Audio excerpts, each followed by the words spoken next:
Single cable shade covers have a structure range of 30 foot by 30 foot, or larger depending on the unique shade design. Single cables are used to tension the perimeter edge and give the shade cover a taut look.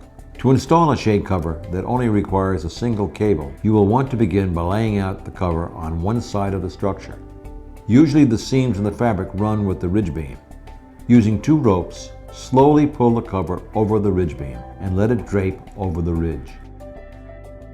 If you are installing a cover over a playground, make sure the fabric does not get caught on the play equipment, or else you may rip or snag the fabric.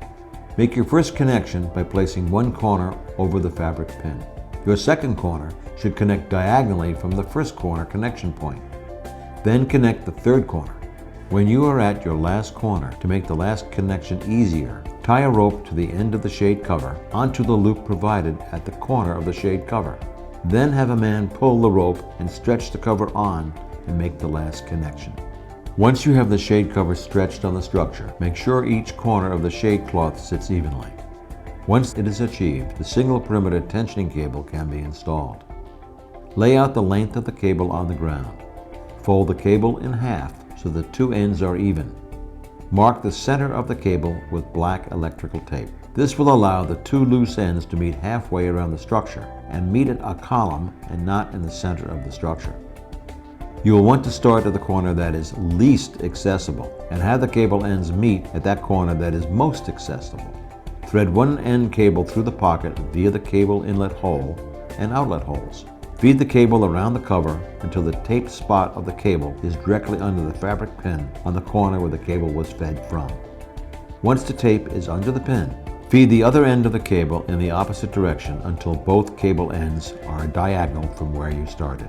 Crisscross the cables under the fabric pin and place one clamp on each side of the cable to its adjoining cable. Leave the clamps loose so when you tension the cable, it'll allow the cable to slip between one another. To begin tensioning the single perimeter tensioning cable, use 2 of the cable clamps to form a loop at each end with the other 2 cable clamps.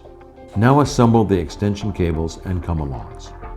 Facing the column where the cable ends come out of, run one of the extension cables around the top of the column that is to the far left. Use a towel or piece of cardboard to prevent the cable from damaging the steel's powder coat. Repeat this step on the column to the right.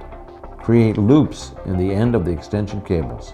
Attach the come-along to the looped end, then with the loose end of the come-along, secure it to the column in the direction the loop cable is running.